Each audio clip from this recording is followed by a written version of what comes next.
तो दोस्तों, रामायण में लंका पर चढ़ाई करने के लिए भगवान श्री राम की सेना द्वारा समुद्र पर राम सेतु बनाने की कथा बहुत दिलचस्प है। भारत और श्रीलंका के बीच आज तो ऐसा कोई पुल नहीं है, लेकिन मैप पर जो एक महीन सी रेखा दोनों देशों को जोड़ती दिखती है, माना जाता है कि यही राम सेतु के अवशेष है। भारतीय जनमानस में ये राम सेतु एक फैसिनेशन रहा है और इसके साथ धार्मिक आस्था भी जुड़ी है। राम सेतु का निर्माण प्रकृति ने किया था या फिर भगवान श्री राम ने, इस पर काफी बहस हुई थी और बात अदालत तक जा पहुंची थी। रामायण के अनुसार राम सेतु वो पुल है जिसके जरिए भगवान श्री राम श्रीलंका में रावण से युद्ध करने के लिए और अपनी पत्नी सीता को बचाने के लिए गए थे।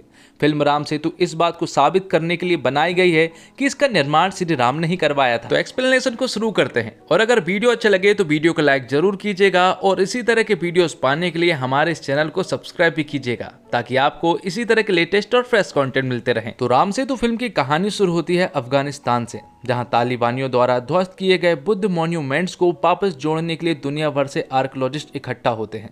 और यहीं होती है अक्षय कुमार यानी पुरातात्विक आर्कियोलॉजिस्ट आर्यन की एंट्री, जो कि एक ऐसा आर्कियोलॉजिस्ट है जो नास्तिक है। उसे सिर्फ फैक्ट पर भरोसा है, ना ही ईश्वर और ना ही ईश्वर की कहानियों पर। तो इस मिशन के तहत आर्यन अफगानिस्तान में भगवान बुद्ध की मूर्ति के अवशेष के साथ ऐतिहासिक धरोहर का पता लगा लेता है। उन्हें एक बॉक्स मिलता है और इस बॉक्स के अंदर काफी सारी मुद्राएं मिलती हैं, जिनसे कि ये पता लगाया जा सकता था कि यहाँ पर सचमुच ही भगवान बुद्ध की मूर्ति थी। लेकिन ये सारी चीजें हो ही रही थी कि तभी अचानक से तालिबानियों का इनके ऊपर अटैक हो जाता है और वो लोग इनके ऊपर गोलियां बरसाने लगते हैं। लेकिन यहाँ पर आर्यन और उसके दोस्त किसी तरह से अपनी जान बचाकर भाग निकलते हैं। लेकिन यहाँ पर तालिबानियों द्वारा कई सारे आर्कियोलॉजिस्ट मारे भी जाते हैं। आर्यन उस बॉक्स को किसी भी हालत में बचाना चाहता था, इसलिए वो दूसरे रास्ते पर मुड़ता है और जैसे ही वो उस रास्ते पर मुड़ता है तो अचानक से वो एक खड्डे में गिर जाता है, जिससे कि वो एक गुप्त जगह पर पहुंच जाता है जहां पर भगवान बुद्ध की एक विशाल मूर्ति थी। तो आर्यन इस मिशन पर जिस काम के लिए आया था वो मिशन सक्सेसफुल हो चुका था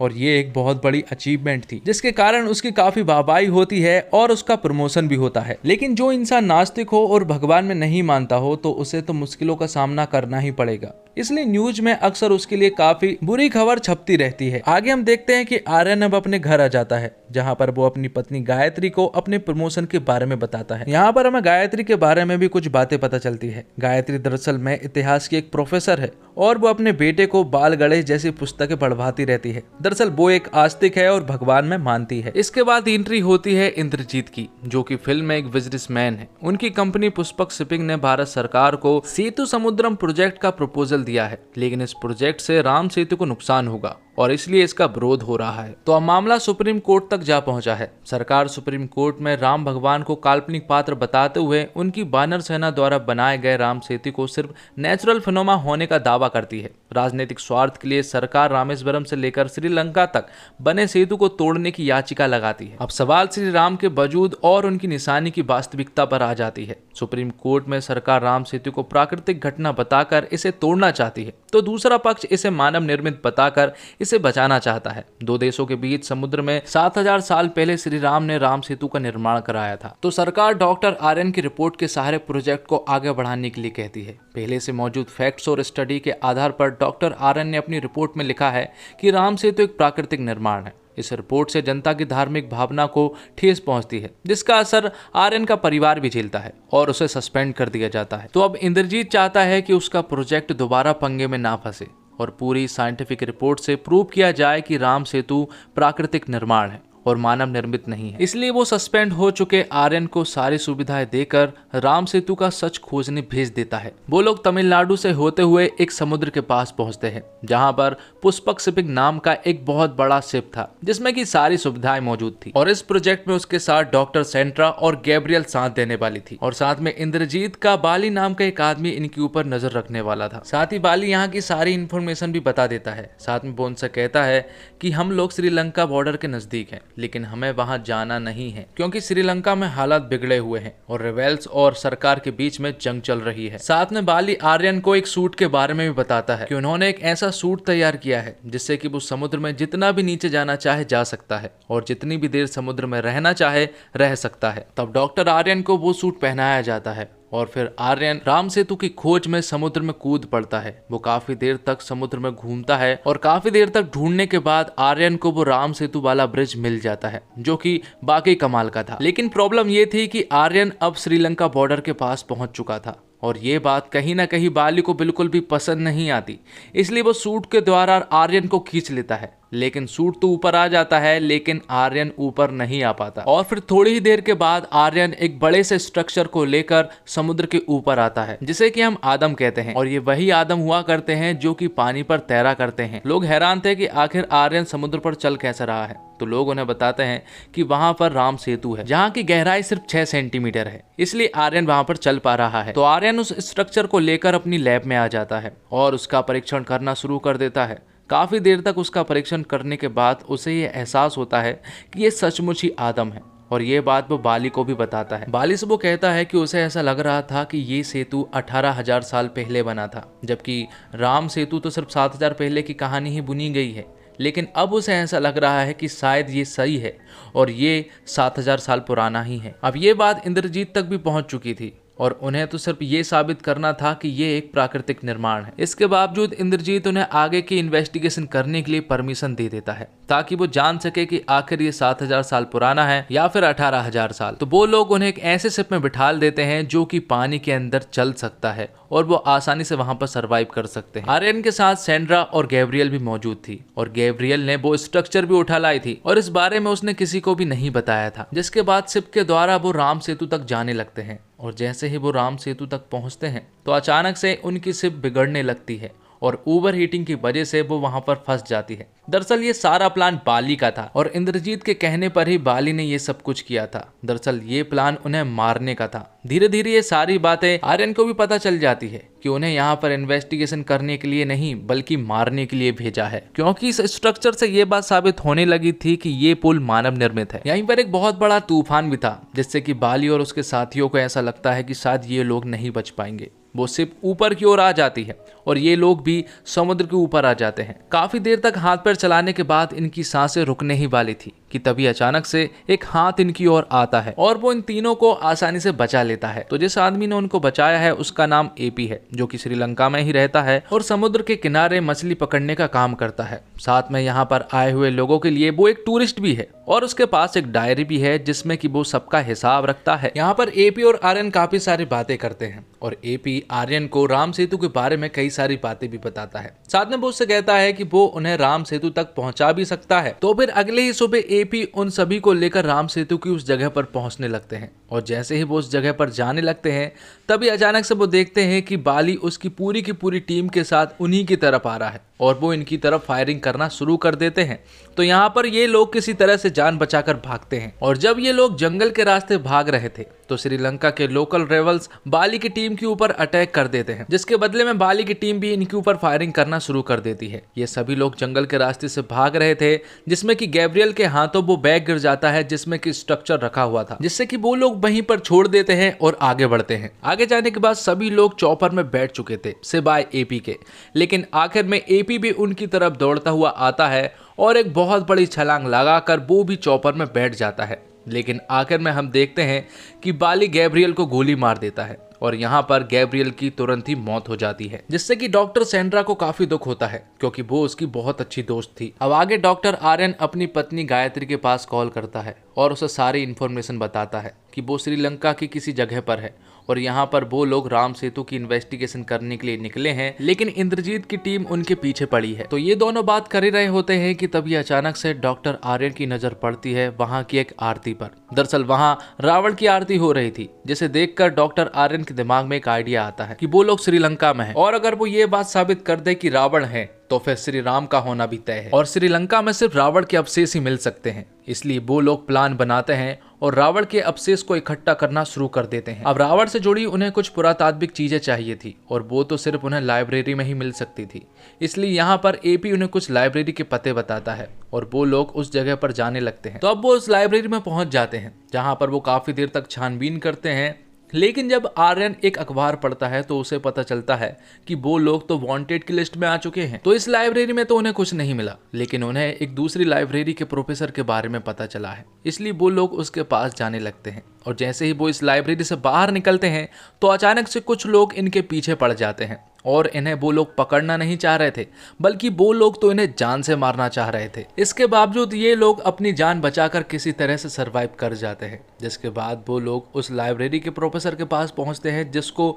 रावण के बारे में काफी कुछ नॉलेज थी। उसके पास एक छोटी सी किताब थी जिसमें कि रावण के किले का एक मैप था, जिसमें कि सीक्रेट टनल के बारे में जानकारियां थी, और ये मैप रावण के ससुर ने बनाया था। तो उस टनल में जाने के 2 रास्ते थे, लेकिन अशोक वाटिका से होते हुए जाएंगे तो वो जल्दी पहुंच सकते हैं। तो अगले दिन हम देखते हैं कि लाइब्रेरी के उस प्रोफेसर को बाली ने भी पकड़ लिया था। उसके हाथ भी वो बुक लग चुकी थी, लेकिन उसे ज्यादा कुछ समझ नहीं आ रहा था। लेकिन यहाँ पर बाली उस बुक को रख लेता है और उस लाइब्रेरियन को भी मार देता है। तो आगे हम देखते हैं कि डॉक्टर आर्यन, एपी और सेंड्रा एक गुप्त गुफा में पहुंच जाते हैं, जहाँ पर काफी देर तक भटकने के बाद उन्हें कुछ भी नहीं मिला। लेकिन आखिर में डॉक्टर आर्यन की नजर पड़ती है पत्थर पर लिखे कुछ अक्षरों पर, और उन्हें डिकोड करने के बाद उन्हें पता चलता है कि रावण का किला यहीं पर था और इसी टनल के द्वारा उस किले तक पहुंचा जा सकता है। आगे जाने पर इन्हें 2 रास्ते मिलते हैं और एक और रास्ता था, लेकिन वो पूरी तरह से ब्लॉक था। लेकिन अब उन्हें कुछ भी समझ नहीं आ रहा था कि आखिर उन्हें कौन सा रास्ता अपनाना चाहिए, क्योंकि कोई भी खबर नहीं थी कि कौन सा रास्ता सही होगा और कौन सा गलत। लेकिन एपी के कहने पर वो पहले रास्ते की ओर चल पड़ते हैं, और जैसे ही वो उस रास्ते पर जाते हैं तो आगे जाकर उन्हें संजीवनी बूटी के बहुत सारे पौधे मिलते हैं, और ये संजीवनी बूटी वही है जिसे कि हनुमान जी ने लक्ष्मण जी के लिए लेकर गए थे। लेकिन तभी हम देखते हैं कि बाली और उसकी टीम एक चॉपर को लेकर आती है और इनकी तरफ आगे बढ़ती है। दरअसल उस चॉपर में गायत्री मौजूद थी, इसलिए उन्हें सरेंडर करना पड़ा। अब बाली इन सभी को लेकर जा रहा था और उसे सिर्फ वो स्ट्रक्चर चाहिए था, लेकिन यहाँ पर आर्यन उसे बताता है कि जंगल में भागते वक्त वो गैब्रियल के हाथों से गिर गया था, जिसके कारण हमने उसे वहीं पर छोड़कर भाग आए थे। लेकिन यहाँ पर इनके बीच में झड़प होने लगती है और बाली एपी को धक्का दे देता है, जिससे कि एपी नीचे गिर जाता है। लेकिन गिरते गिरते वो आर्यन के हाथों में एक बैग थमा देता है और फिर बाली और आर्यन के बीच में भी फाइट होती है, और इसी फाइट में वो चॉपर क्रैश हो जाता है, जिसमें कि सेंड्रा, गायत्री और आर्यन तो बच जाते हैं, लेकिन बाकी के सभी लोग मारे जाते हैं। और आज वो आखिरी दिन था जब कोर्ट में ये आदेश दिया जाना था कि राम सेतु को तोड़ना है। लेकिन इससे पहले कि कोई भी आदेश दिया जाता, इससे पहले ही डॉक्टर आर्यन अदालत में पहुंच जाता है, जहां पर वो उसी आदम के स्ट्रक्चर को अदालत के सामने पेश करता है और अदालत को बताता है कि ये स्ट्रक्चर 7000 साल पुराना है, मतलब कि राम भगवान के समय का। तो इस बात से ये साबित होता है कि इस आदम के स्ट्रक्चर से राम सेतु पुल बनाया गया है और वो 7000 साल पुराना है, ना कि 18000 साल। और रही बात एडम पुल की, तो वो उन्हें बता देता है कि 200 साल पहले कुछ ऑस्ट्रेलियन यहाँ पर आए थे और उन्होंने ही इसे एडम पुल का नाम दिया था, और बिना कोई इन्वेस्टिगेशन और बिना कोई फैक्ट्स के ये नाम दिया गया था, जो कि झूठ था। डॉक्टर आर्यन कहता है कि इंडिया में श्री राम का होना समझ में आता है, लेकिन क्यों श्रीलंका, मलेशिया, इंडोनेशिया, कंबोडिया जैसी जगहों पर भी श्री राम के कल्चर और कॉन्सेप्ट को अपनाया गया है। और रही बात सबूत की, तो जिस देश में 1 साल में सड़कें गायब हो जाती है, वहां पर 7000 साल पुराना इतिहास कोई कैसे ला सकता है। तो आखिर में जज साहब अपना फैसला सुनाते हैं और कहते हैं कि श्री राम ने राम सेतु नहीं बनाया था, इसका उनके पास क्या पुख्ता सबूत है। श्री राम सिर्फ एक व्यक्ति नहीं बल्कि हमारी संस्कृति है, इसलिए राम सेतु पुल को नहीं तोड़ा जाएगा। तो इस तरह से ये केस आर्यन के हित में सुनाया जाता है और वो लोग केस जीत जाते हैं। आखिर में बात ये आती है कि आखिर एपी वो इंसान कौन था जिसने कि उनकी इतनी मदद की। आखिर में जब आर्यन उसका बैग चेक करता है तो उसमें से कुछ चीजें नहीं निकलती है सिवाय एक डायरी की, और उस डायरी में एपी अपना हिसाब लिखा करता था। और जब आर्यन उस डायरी को चेक करता है तो उसे पता चलता है कि उसमें कोई हिसाब नहीं लिखा गया है, बल्कि उसमें तो सिर्फ श्री राम लिखा गया है, जिससे कि हमें ये पता चलता है कि एपी हनुमान जी के रूप में यहाँ पर आया था और डॉक्टर आर्यन की मदद करके चला गया। तो दोस्तों, सबसे पहले बात करें डायरेक्शन की, तो फिल्म का डायरेक्शन वाकई कमाल का है। ये फिल्म कभी अपने मूल मुद्दे से नहीं भटकती।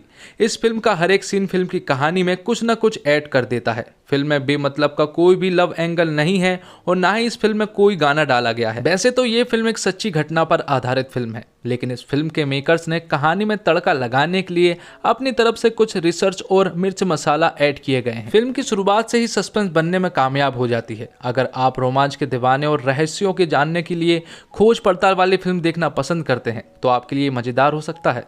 फिल्म सीधे अपने मुद्दे पर आती है, आपको ज्यादा घुमाती नहीं है और ज्यादा फंसाती भी नहीं है। अपनी बात को को सीधे और सटीक रखती है। फिल्म में वैसे कई जगह पर संवाद अच्छे तो हैं, पर नुसरत भानुचा और अक्षय कुमार जब भी एक दूसरे के साथ स्क्रीन साझा करते हैं तो उनके संवाद और एक्टिंग दिल जीत लेती है। फिल्म अपनी संस्कृति और इतिहास को केंद्र में लेकर चलती है। फिल्म में एक जगह बताया गया है कि कैसे सरकार और व्यापारी देश की प्रकृति के नाम पर देश की धरोहर और संस्कृति विरासतों का मजाक बनाती है। फिल्म का बैकग्राउंड स्कोर काफी अच्छा है, जिसमें ओम नमः शिवाय और तमसा मां ज्योतिर्मय आपको अपनी ओर खींच लेती है। समुद्र के अंदर के सारे दृश्य ध्यान खींचते हैं, जिन्हें आप एकटक होकर देखते रहते हैं।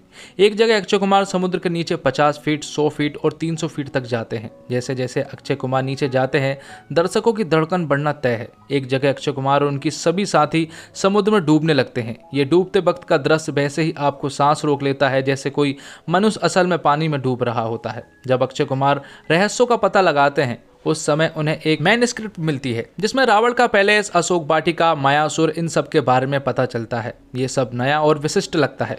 फिल्म में बेहतरीन छायांकन भी किया गया है। इसके अलावा कुछ जगह पर रूपक का अच्छा प्रयोग है। फिल्म में उन जगहों का भी जिक्र है जहां पर रावण ने सीता मां को कैद किया। और आखिर में अपनी रिसर्च के अंतिम पड़ाव में श्रीलंका की एक जगह में एक टनल तक अक्षय कुमार अपने साथियों के साथ बड़ी मुश्किल से पहुंचते हैं। और श्रीलंका की टनल में जो लिपि लिखी गई है, जो साक्ष्य है, एक समय के लिए वो हर भारतीय के लिए गर्व का विषय हो जाती है। फिल्म में आपको संजीवनी बूटी के एक छोटे से पौधे के बारे में बताती है। फिल्म का क्लाइमैक्स और कोर्ट आर्गुमेंट फिल्म को और बेहतरीन बना देता है। श्री राम के आदर्श, बुद्ध और तालिबान से ये सब कुछ एंगल से फिल्म में जुड़े गए वो देखकर अच्छा लगता है। फिल्म के साथ टूरिस्ट गाइड के रूप में अंजनी पुत्र उर्फ एपी क्लाइमैक्स में सबका दिल जीत लेते हैं और आपके मुंह से निकलता है जय श्री राम। लेकिन पिछली कई फिल्म की तरह इस फिल्म में भी हीरो की हीरोइक एंट्री देखने को नहीं मिलती। अक्षय कुमार की एंट्री बहुत फीकी होती है। शुरुआत में अक्षय कुमार जो कॉमेडी करने की कोशिश करते हैं वो उनकी पुरानी फिल्मों को याद दिलाती है। फिल्म में पहले भाग में उत्साह, इमोशन, ऊर्जा गायब रहता है, लेकिन दूसरे भाग में ये दोनों दुगना हो जाता है और दूसरे भाग से आप शुरुआत से लेकर अंत तक जुड़े रहते हैं। तो दोस्तों, इसी के साथ ये एक्सप्लेनेशन यहीं पर खत्म होता है। उम्मीद करता हूं आपको ये वीडियो पसंद आई होगी। वीडियो पसंद आई हो तो वीडियो को लाइक जरूर कीजिएगा और इसी तरह के वीडियोस पाने के लिए आप हमारे इस चैनल को सब्सक्राइब भी कर सकते हैं।